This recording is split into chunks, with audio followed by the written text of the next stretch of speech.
Welcome. It's a great pleasure and a great honor for me to welcome an old friend, personal, and an old friend of the Hellenic Centre, Philip. You may remember, some of you may remember, that his first talk here was back in 2014 on the occasion of this seminal exhibition, Patterns of Magnificence. Philip is a prominent historian of courts and cities. He is a fellow of the Royal Historical Society, of the Royal Literature Society, of the Society of Historical Research of the University of London, of the Royal Asiatic Society, and chairman of the Scientific Council of the Centre for Research of the Château de Versailles. He's also the co-founder of the Society of Court and of Court Studies.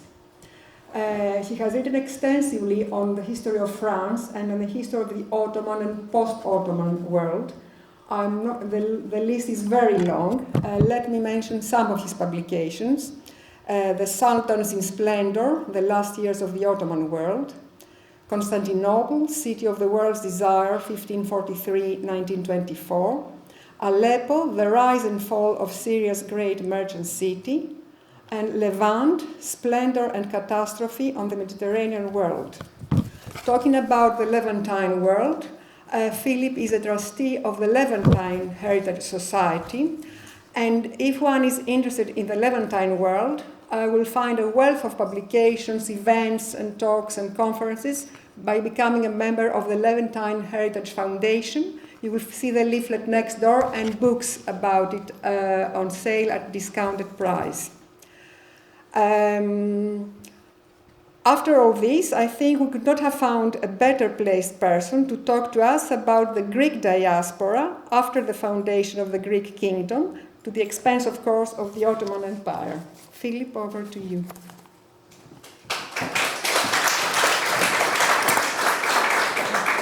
Thank you very much, Natasha. Thank you for this invitation, and thank you all for coming.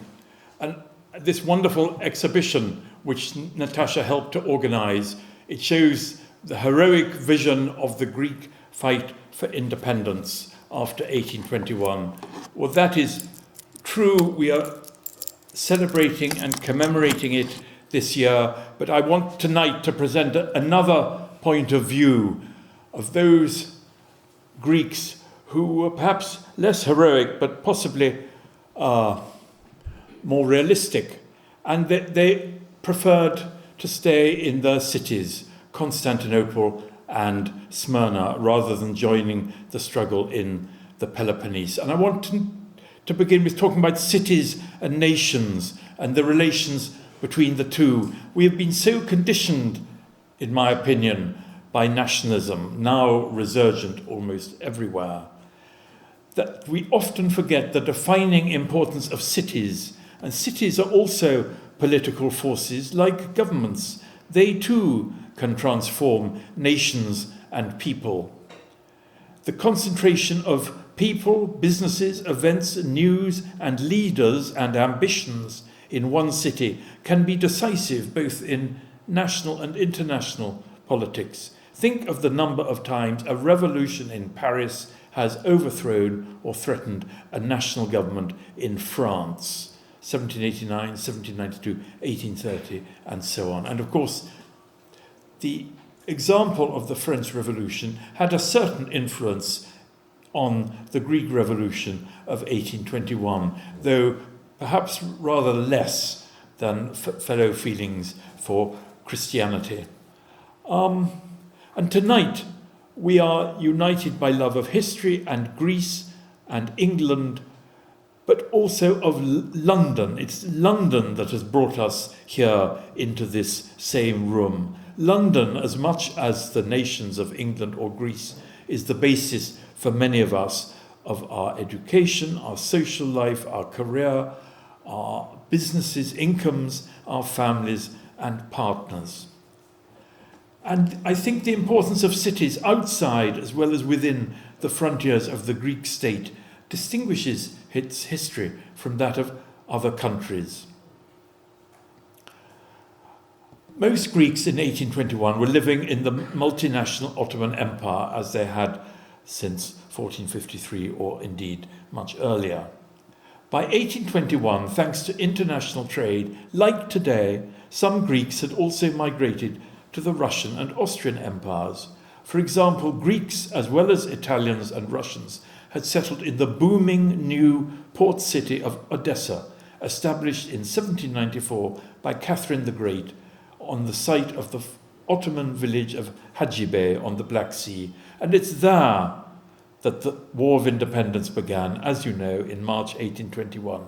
And Greeks trained and enlisted in Odessa, from mainly Odessa, formed the core of the sacred band which followed Prince Alexander Ypsilanti, an aide-de-camp of Tsar Alexander I, from a famous Phanariot dynasty of Constantinople. So they're originally from Constantinople, and then they've moved to St. Petersburg. And he led the expedition for Greek freedom in Moldavia. And the expedition was soon defeated. It was officially condemned by the Tsar, but his foreign minister, Count Capodistria, a Greek from Corfu, almost certainly knew of the expedition's preparation, was in touch with many of the Filicae Hetaria. You can see their symbol over there. And indeed, Mark Mazawa, in his new book on the history of the Greek Revolution, contradicts himself. He says he was against, Capodistria was against the Filicae Hetaria, but he also says that he's in touch with them, telling them when to launch or not to launch the rising. And he later becomes governor of Greece in 1828 to 31. So already you have this example of multiple loyalties, people who are between states. Like Capodistria, he's both in Russian service and a Greek patriot. Or like Ypsilanti, like many Phanariots, they're very divided. Some members of the family remain in Constantinople, some go to the Peloponnese. And I think the freedom of Odessa, the fact that although the Tsar doesn't want a war, Greeks are training and being enlisted in Odessa, shows the power of cities to be semi-independent of national governments, particularly port cities, particularly cities that are so far from the capital. And I wonder if another crucial influence, often forgotten, is that of the French governor of Odessa, the Comte de Langeron, who is a French émigré. And indeed, Odessa continues as a partly Greek city throughout the 19th century, with a Greek population, names that will be familiar to many of you, Zarife, Raleigh, Rodokonaki, and so on, maybe 8 to 10%. It was considered a land of milk and honey, a really booming port city with a Greek theatre, a Greek commercial school, Greek charities, and indeed a Greek mayor between 1878 and 1885 called Gregory Merazli, who helps Greece a lot. He had Russian novels translated into Greek. He sets a pattern for cosmopolitan, flexible patriotism. And I think these Greeks outside Greece remind one of a 17th century proverb which explains much of European history, the way royalties and officers and craftsmen and merchants moved from country to country. Many Greeks have proved the truth of it. Al galantuomo ogni paese e patria. To an honest man or a gentleman, every country can be a fatherland. Now let us turn to other international cities which helped Greece. Marseille, Vienna, and Trieste also contributed vital funds, munitions, and volunteers to the struggle for independence. Their role may have been nearly as important as that of Greek fighters in the land of Greece itself. And Greek independence wasn't just a Greek cause, it was also a European cause. There is a synchronism between 1821 and risings and movements for constitutional monarchy in Naples, in Madrid, and even in Paris. And And once independence was finally won and recognized by 1830, 3 cities outside Greece, Constantinople, Smyrna, and Alexandria, also played crucial roles in its development. These were mixed cities which had prospered under the Ottoman Empire.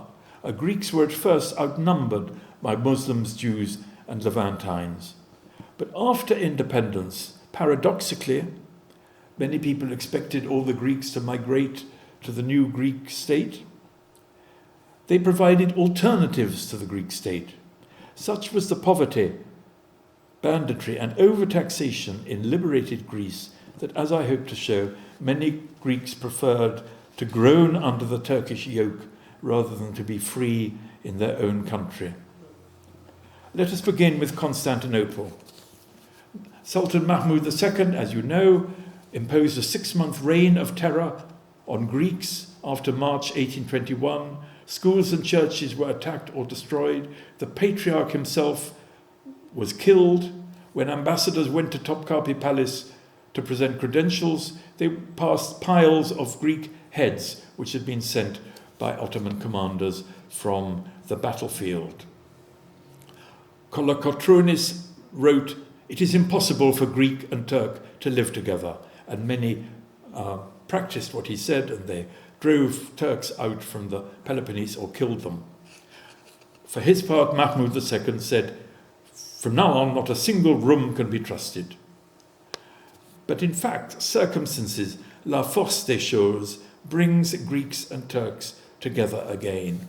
And what Mazawa does not say in his very learned history is that the patriarch, before he was executed by the Sultan, did formally condemn, anathematize the revolt, as he had already anathematized the French Revolution in the 1790s.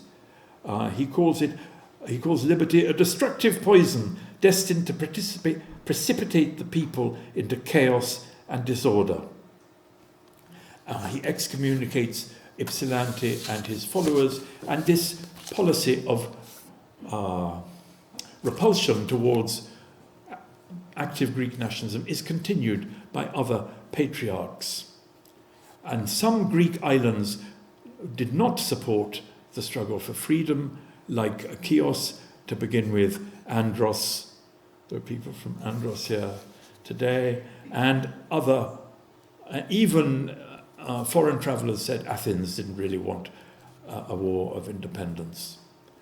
And there is a hecatomb of Phanariots in Istanbul, but already by June 1823, only 2 years later, the British consul writes, "Many Greeks who had fled to Odessa are now returning to Constantinople and Samos." The successor of Gregory V, Patriarch Eugenius, assured the Sultan of Greeks inviolable allegiance and fidelity. And he also denounced the accursed plague of rebellion, the cause of your destruction. By 1831, Robert Walsh, the British Embassy chaplain, finds the Greeks of Constantinople as noisy, active, and gay as ever.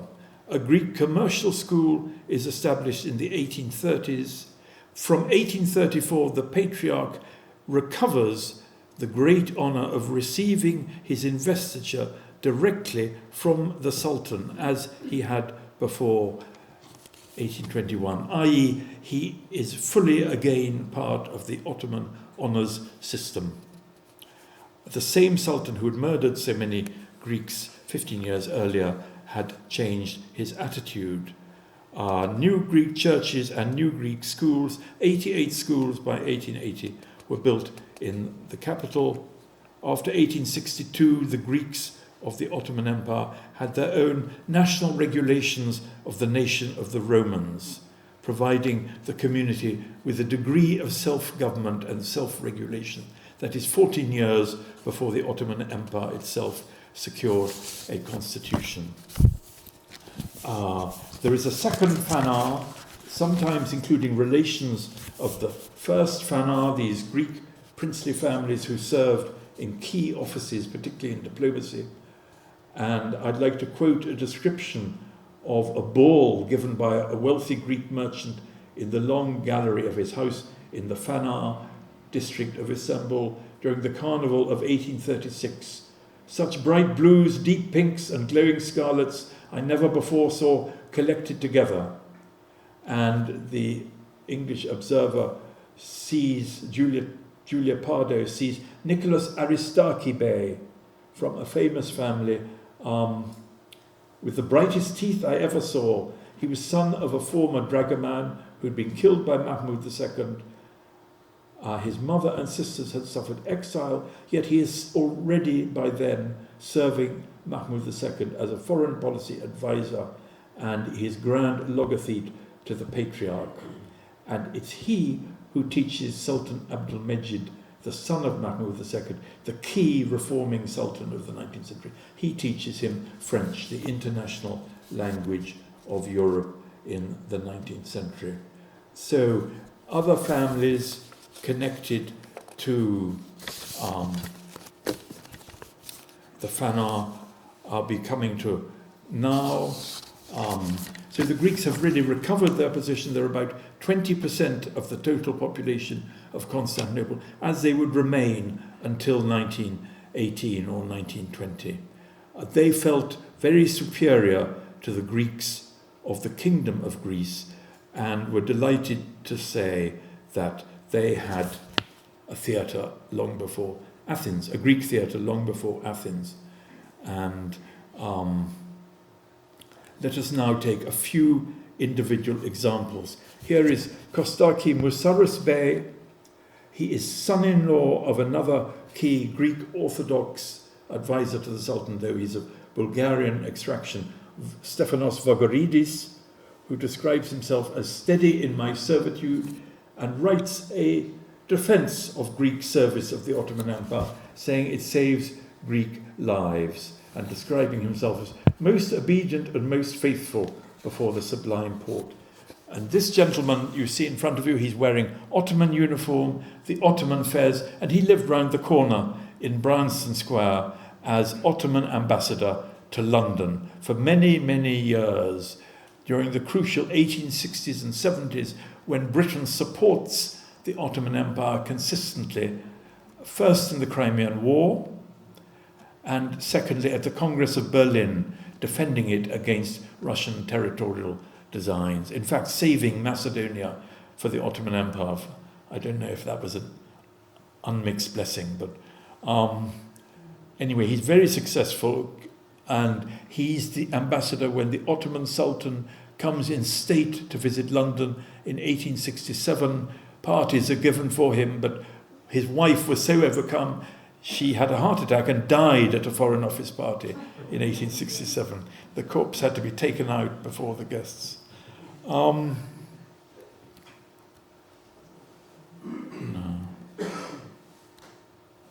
It's not moving.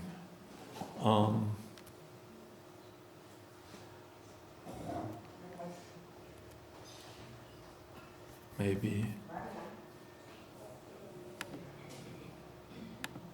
Yes. Here he is again in a more simpler costume, born in 1807. Here he is caricatured by Vanity Fair. A very learned man who translated Dante into Greek and Turkish. The world was extremely cosmopolitan and polyglot. And hopefully the memoirs of one of them, George Zarife, will be translated into English or French. This is Stephanos Musaros from another very famous Istanbul Greek family who served the sultans. He was an Ottoman diplomat, and he also later became this curious position, Prince of Samos. There was an Ottoman appointed Prince of Samos because the Ottomans wanted to keep Samos in the empire, but the people of Samos they wanted autonomy if they couldn't join Greece. They were true nationalists for Greece. So as the Phanariots in the past had been princes of Wallachia or Moldavia by investiture from the Sultan, now a similar position is created for Samos, and there was even national anthem of Samos. And here is Stephanos Moussaras taking the oath as Prince of Samos in July 1896. You see, he is the gentleman in the middle, Ottoman orders and uniform, and it's very much an Ottoman occasion, surrounded by Ottoman officials in the fez and soldiers and Greek priests. And I look forward to learning more about the actual conditions in the Principality of Samos. And in fact, Constantine Moussaras, whose picture you saw, had been Ottoman ambassador in Athens. So the Ottoman Empire trusted Istanbul Greeks enough to send them as officials to independent Greece.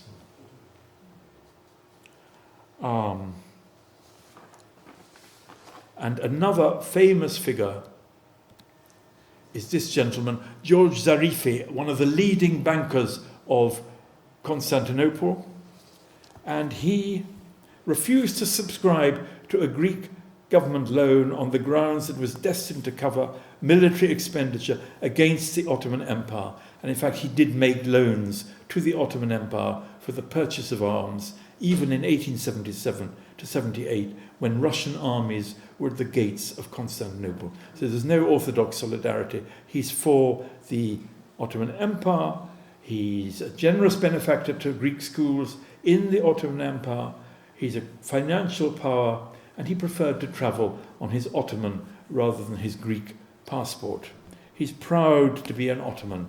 At this stage, the 1860s or 70s, there are school songs, Greek school songs in Istanbul, praising the great Sultan. Constantinople Greeks felt that while Ottomans reigned, Greeks in reality governed through their economic power. We lend them the vivacity of our intelligence and our business skills. They protect us with their strength, like kindly giants. Well, they thought of the Ottoman Empire as kindly. The future belongs to the Greeks, distant no doubt, but peoples can wait. And there's an immense feeling of condescension towards independent Greece. Like a ghost country, they described it to a French diplomat. It's only an appearance of royalty and constitution, not real royalty. And these Constantinople Greeks like Mavroyenis and Karatodori are also personal doctors of the Sultan and in charge of health policy in the Ottoman Empire. At school, they sang hymns to the Sultan. O God, our protector, make the sublime port radiant with the glory of kingship. May the Sultan Abdul Mejid, our Lord, the refuge of the world, live 1,000 years. May the princes, his beloved children, receive the heritage of kingship. Rejoice and delight in him. That is a quotation from one of these school hymns.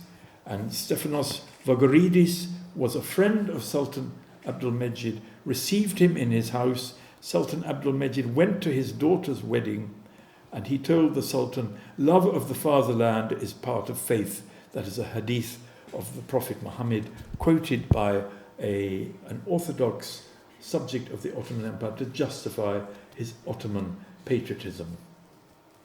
And later still,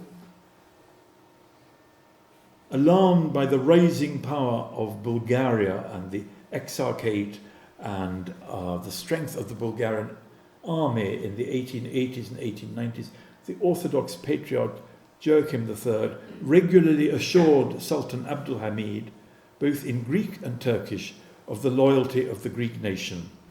And a characteristic story of the time is that the Sultan would send him a pineapple grown in his own palace hothouse as a present in the hands of the chief eunuch, and when he received it, the patriarch would kiss it as a sign of his loyalty to Abdul Hamid. Some people would regard this as treason, others would consider it realism.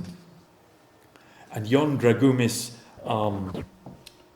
secretary in the Greek legation, who is a Greek nationalist, complained of lack of interest from the city's Greeks. Some sent their children to Catholic schools, we are losing the city completely. So it's not just a nationalist century, the 19th century. Some people are opposing it with their actions and their careers. And at the same time, late 19th century Greece, thousands are emigrating to America, trying to get out of the country. And 1898, a Greek journalist wrote, "What is the Greek kingdom in numbers and extent in contrast to the powerful galaxy of glittering Greek colonies which give to the Greek race the stature and characteristics of a great nation?"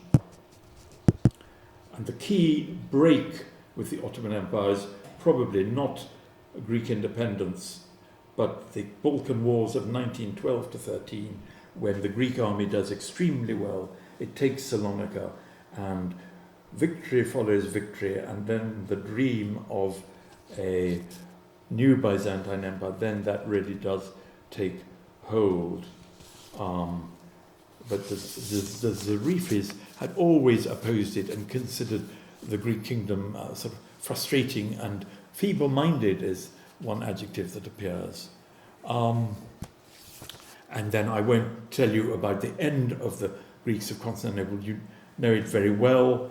With the victory of the Allies in 1918, Greek forces are part of the occupation of Constantinople.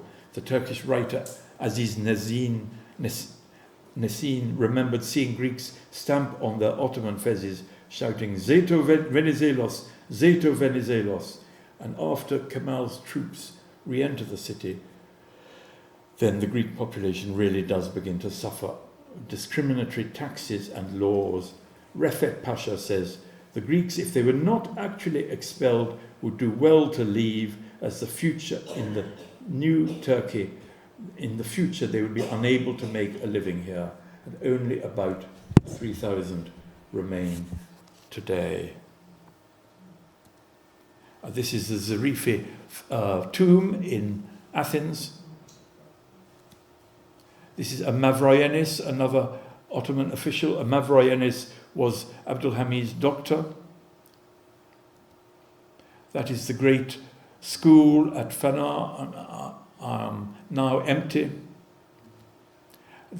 One of the Greek churches built in the 19th century, Holy Trinity near Taksim. And that is Joachim III. I'm not sure what this procession is. Anyway, it's about 1912, escorted by Ottoman soldiers in state in Istanbul. One of the photographers of the Sultan was Basil Kargopoulou, whose photographs have been published recently in Athens. And that is the tragedy of 1955, the attack on Christian shops in Istanbul, 1955, which led to a further mass exodus from the city. Now let's turn to Smyrna, another great international city facing Greece. This is the celebrated Cordon in about 1900, then lined with Greek shops, cafes and banks. Again, there were killings of Greeks after the War of Independence, April 1821. The British consul Francis Wherry reported, "Killing has been the order of the day, and night too, mainly by Muslims from Anatolia or Crete, hungry for loot, rather than Muslims from Smyrna itself." And as they would 100 years later, in September 1922, Greeks fled to the quay in search of boats, and some even jumped into the water to save themselves. Such was their economic dominance in the city that the entire trade of the city has become, and I quote, entirely paralyzed. They were so important that Smyrna couldn't do without them. In fact, up to 1914, anti-Greek boycotts did not work as the city depended on Greek tradesmen. Finally, 2nd of August, the British consul reports, "No murder of the Greeks has been known some days past. The shops are all open and the Greeks as gay as ever. They are extraordinary set of people. And other travellers note that Christians and Muslims mix with each other freely in the streets, in the bazaars, and on promenades, as if they were the best friends in the world. That is Henry Post, an American. And I'd like to quote Alexander Kinglake, an English traveller, who confirms the resilience of cosmopolitanism. He's describing his visit in 1834 to Smyrna. If I could venture to rely upon my own personal observation, I should tell you there was more heartiness and strength among the Greeks of the Ottoman Empire than in those of the New Kingdom. There is a greater field for commercial enterprise and even for Greek ambition. Think of all those pashas and beys in Ottoman uniforms under the Ottoman Empire than is to be found in the dominions of Otto. Indeed, the people, by their frequent migrations from the limits of the constitutional kingdom to the territories of the Porte, seem to show that on the whole they prefer groaning under the Turkish yoke to the honour of being the only true source of legitimate power in their own land. And among these Greeks who are leaving Greece for the Ottoman Empire, apparently there were some of the freedom fighters of the 1820s who were illustrated in these fantastic pictures. And by 1840, for the first time since the 14th century, the Greeks outnumber the Turks in Smyrna. 50,000 Greeks of a population of about 130,000. And soon it becomes a city with a Greek majority. Hence its name in Turkish, Cavur Izmir, infidel Izmir. And the Ottoman Sultan himself, Abdulaziz, son of Abdulmejid, in 1863, he shows his approval of this mixed city by visiting the Greek banker Baltazzi in his villa outside the city. Smyrna becomes a global port, Hong Kong on the Aegean, exporting fruit, carpets and opium, really a byword for prosperity, a huge economic success. And a gentleman from Smyrna recently told me that in Smyrna they tended to call Greeks of Greece calamaridis because they ate calamaris. They couldn't afford any other food, whereas of course in Smyrna and Istanbul, whatever other hardships, the food was always the best. If Smyrna is the eye of Asia, wrote Christos Solomonides, then the cordon, lined with ships and cafes, was the pupil of the eye. Gradually, the Greek state is competing with the Patriarchate for control of Greek community organizations and councils, and is winning by the late 19th century. I quote from a Greek document of 1916, the Greek state is responsible for protecting and supporting the national and financial interests of the Greeks of the periphery. A national feeling becomes fiercer before 1914. Already the two states are discussing transfer of populations without, of course, consulting those populations, even before the First World War and the horrors that ensued. This is the Baltazzi family of, originally from Smyrna, Turkish tax farmers, businessmen. Hélène Baltazzi on the left is the mother of Marie Vetsera, whose charms seduced Crown Prince Rudolf of Austria, and with whom she committed suicide. In fact, she was killed by him at Meiling in 1889. On the right is one of her brothers, who became a prominent figure in the horse world of the Austrian Empire, partly because he was importing good horses from Anatolia. This is the postcard sent from or to Athens in 1910, showing the fig trade, Turkish ladies sorting figs under the watchful eye of a capitalist.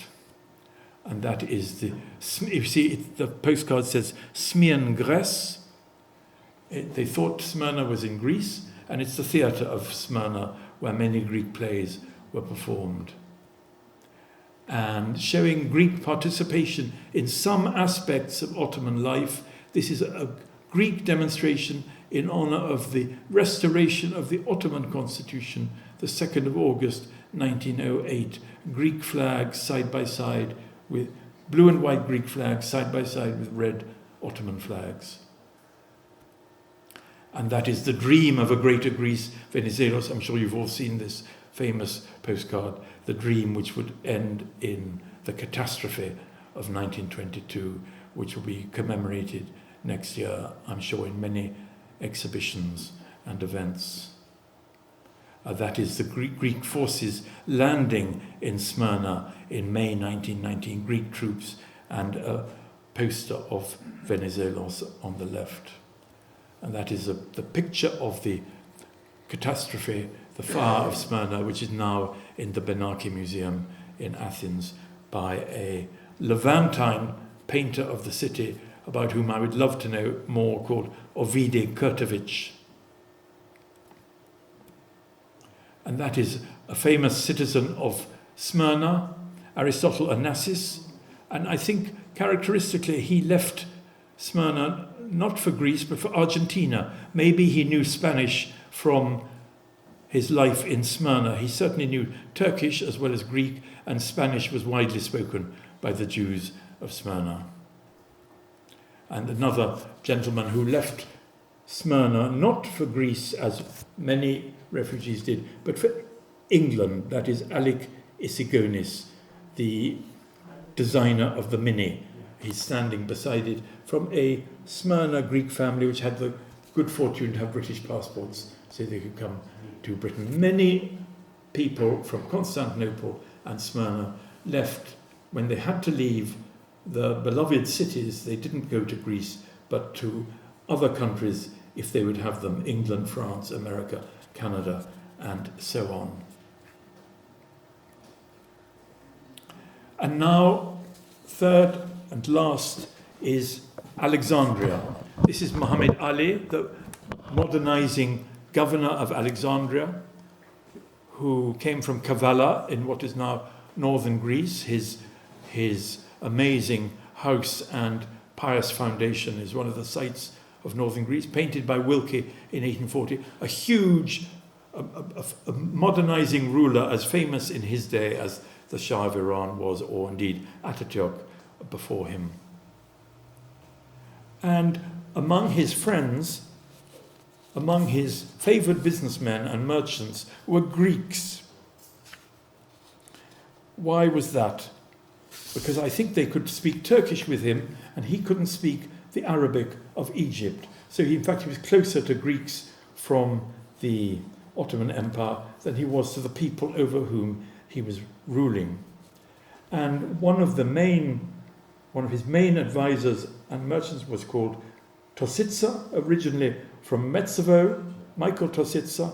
He's a friend, and this is the original palace of Tositsa, which after many transformations becomes the Bourse of Alexandria, the largest bourse outside Europe and North America at times in the 20th century. And that is where the economic centre of the city. He's also the first head of the Greek community in Alexandria and the first Greek consul general. And many other Greeks come and make fortunes in Alexandria. It becomes a semi-Greek city again. Numbers are not certain, 20 to 30,000 out of 200,000 maybe, but maybe more, because it may not count people with Ottoman nationality who were Greeks, or people from Cyprus who had British passports, or others. And other figures is Paulos Christofides from Cyprus, who is called Paulino Bey. He takes the name Paul Dranet because he is influenced by a French doctor called Trainard, so he jumbles the letters and calls himself Tranet, and he becomes a key figure in Egypt, the maître des plaisirs of the Khedive Ismail, his pharmacist, superintendent of theatres, director of opera and circus, marries an Italian, and in fact organizes the commissioning and the first performance of Aida in 1871. He becomes a fully cosmopolitan citizen of Alexandria.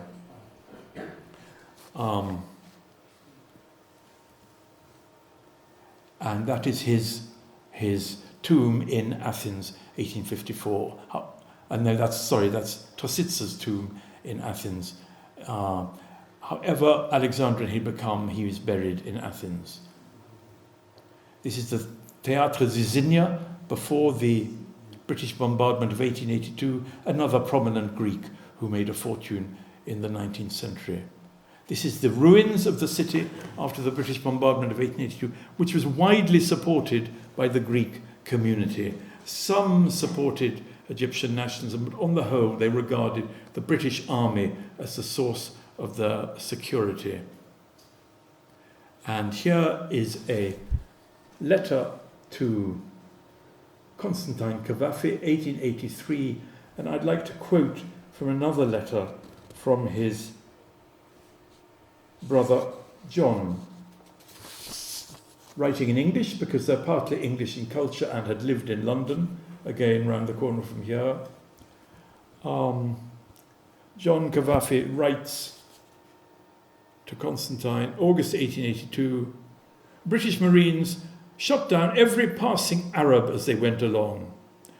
He writes this with approval, and indeed he uses his revolver also when going to reopen his office. He hoped the British would hang Arabi Pasha, the Egyptian national leader. What a sell if they let him go scot-free. The English are such fools sometimes. And indeed they didn't hang Arabi.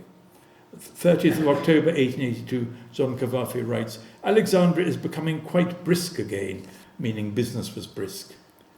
And other Greek Alexandrians who supported Britain included John Antoniadis, who becomes Sir John Antoniadis. His famous house was, here it is, in very bad condition in Alexandria. It was used for visiting. He opened this house to British forces in 1882. There it is again, one of the few gardens in the city. And again, another famous Greek family of Alexandria were the Zavodakis, who had become cotton millionaires. They also support Britain. 2nd of April 1883, John Cavafy wrote, on Thursday last, I went to Zavodaki's grand ball with Aristides. Altogether, the ball was a success. The rooms were well lighted and adorned with flowers. The British officers were magnificent, all of them in full dress and gilt belts. Your friend, Mrs. Zavodaki, was conspicuous for her small stature on the arm of General Harmon. Dancing was kept up till 7 o'clock in the morning. Competent judges state that Mrs. Gabrielle Zogeb was the reine du bal. A good many English people were there. So Alexandria's got going again. It's very well justified reputation for frivolity and for being favourable to the British occupation. And indeed the Zavodakis' alliance with Britain remains extremely strong today. And they went on giving parties. There's a reference in the diary of Madame de Zogeb to a party at Madame Alice Zavodaki's 6th of September 1944. King Farouk came late, often goes to parties. And I think that says a lot about that period. Lord Cromer, British consul and unofficial ruler of Turkey, is quite rude about the Greeks of Egypt, but in fact he uses them for, and the economic boom in Egypt is very largely due to Greeks as well as the British. And of course, Cavafy also benefits from that period. He said to E.M. Forster famously in Alexandria in 1918, we Greeks have lost our capital, and the results are what you see. Pray, my dear Forster, oh pray that you British never lose your capital.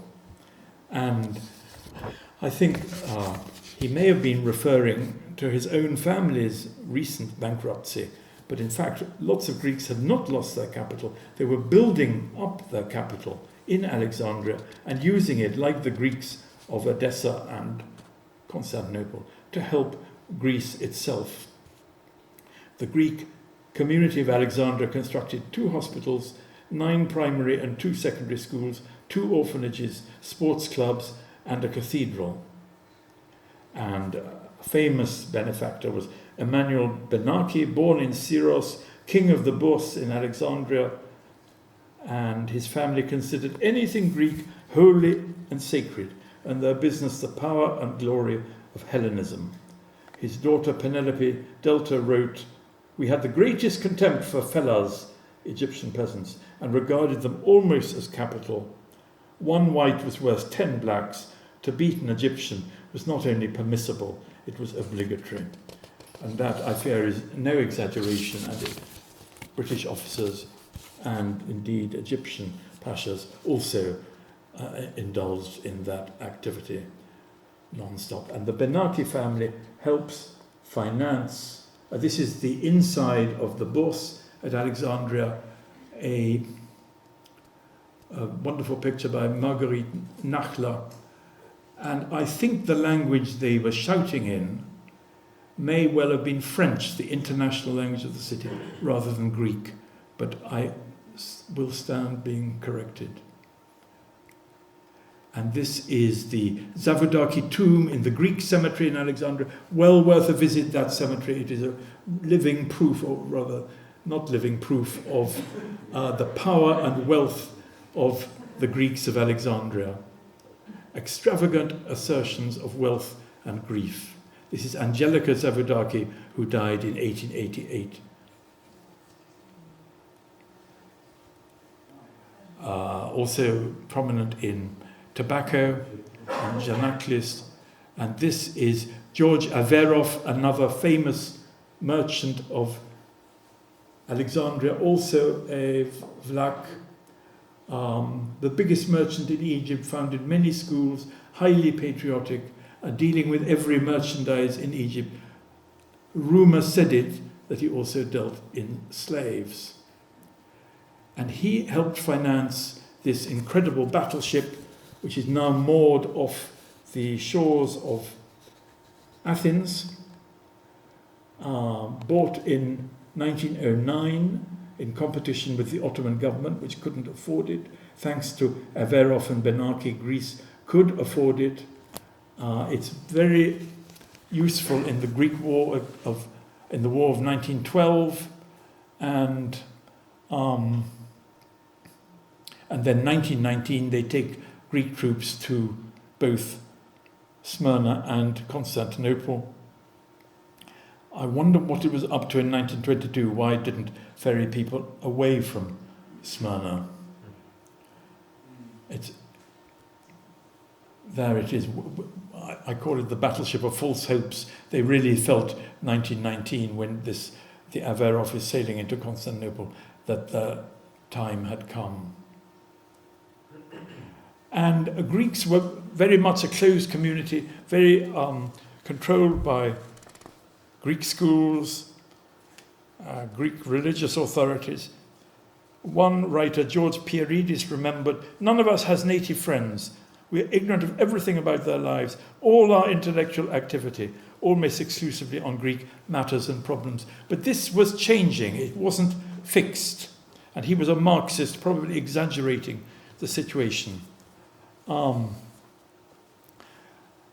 indeed, Greek Alexandrians are beginning to collect Islamic art, some of which you can see in the Benaki Museum, in the Benaki, in the Islamic section of that. And Christophoros Nomikos, 1883 to 1951, is another great Alexandrian collector of Islamic art. And he helps organize this exhibition of Islamic art in Alexandria in 1925. And he wrote, he's one of the first Greek historians of the Arabs, and he wrote, "No one should be proud only of their own race and be contemptuous of others, because we are all human beings trying to find some happiness in the course of our lives."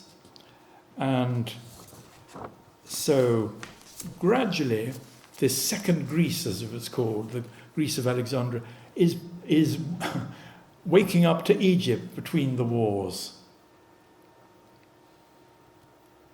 Here is a magnificent Iznik vase from the Lagonikos collection, another Alexandria collection of Islamic art, which was sold at Christie's in the 1990s. They got it out in the 1930s when it was still easy to do so. This is the Benaki family in Alexandria.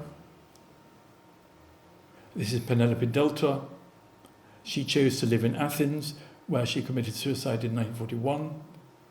But her sister Argine stays in Alexandria, one of the many grand ladies of Alexandria, entertaining non-stop. She terrified her relations with elaborate different implements for eating each fruit and peeling it with a fork or a special knife, and they always got the wrong one, as they were intended to, of course.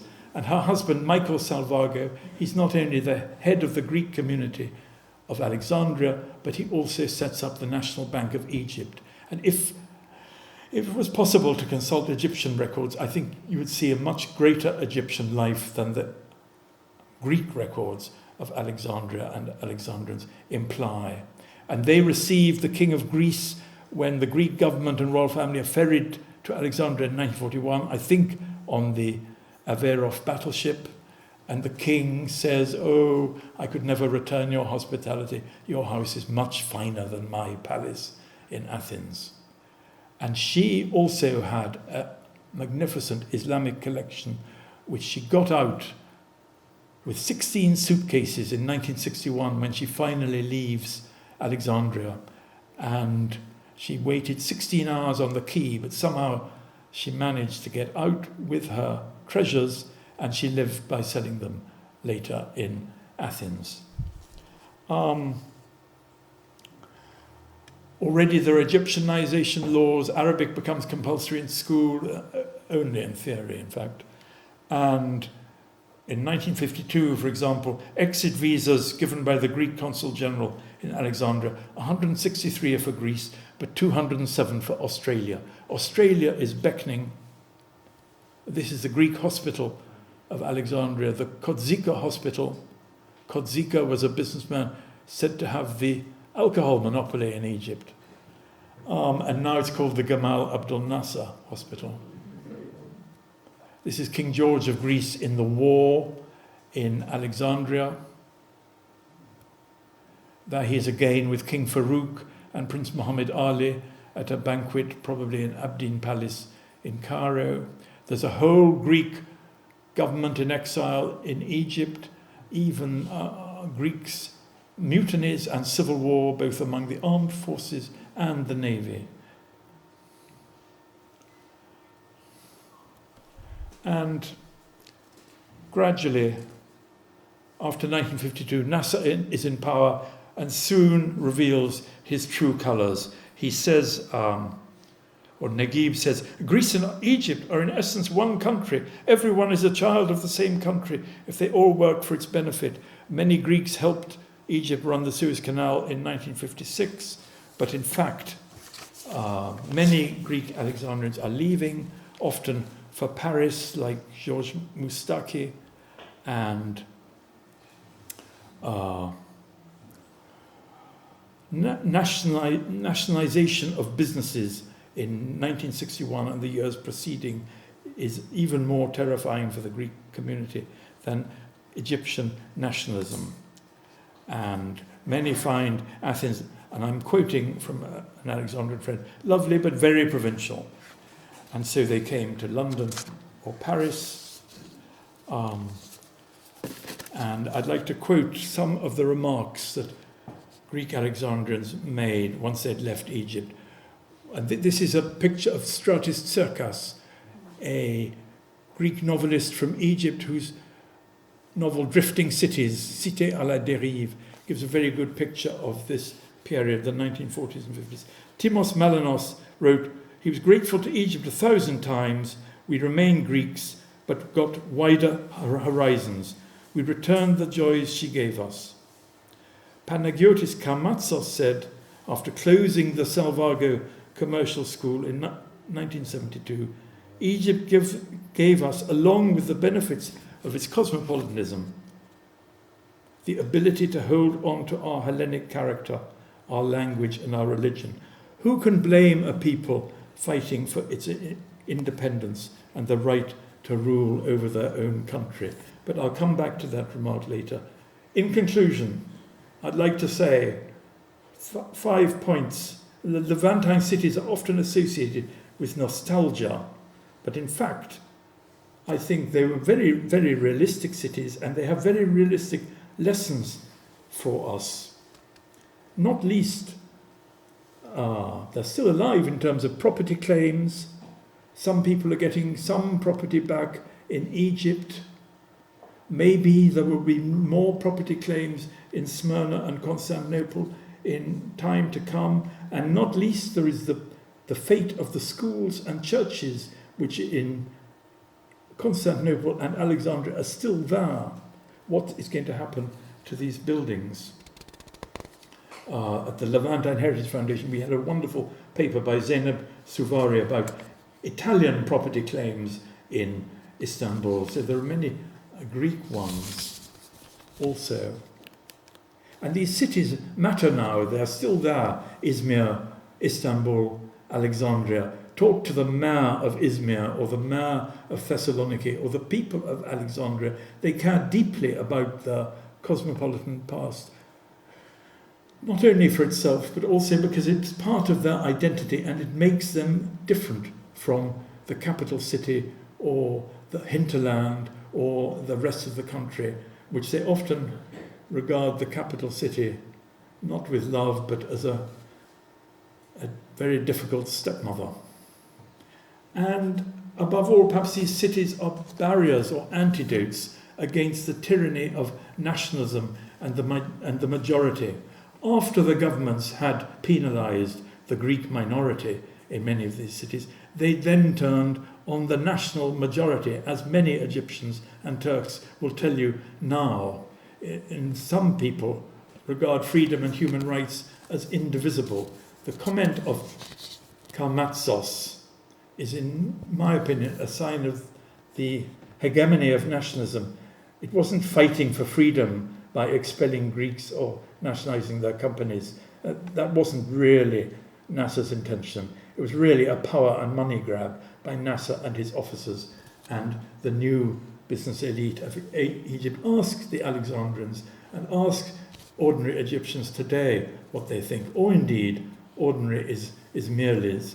And there's no good survey of what happened to the lost properties in Smyrna and Egypt. It's really very murky. There are many stories about who got what. I quote from one Turk about Istanbul. It's not just about Greeks, it's a complete catastrophe. They lost the Greeks and got a lunatic who's destroying their country. And I think the fate of these Greeks shows that there's a lot to be said for cosmopolitanism. It can help a nation state and a nation and national struggle, and at the same time, I think they show by their movements, their migrations, their careers, their ultimate destiny outside Greece as well as inside Greece, that national governments and national struggles are not the only frame of reference in which to judge peoples and their destiny. Indeed, some people consider that the national state can be as much an enemy as a friend.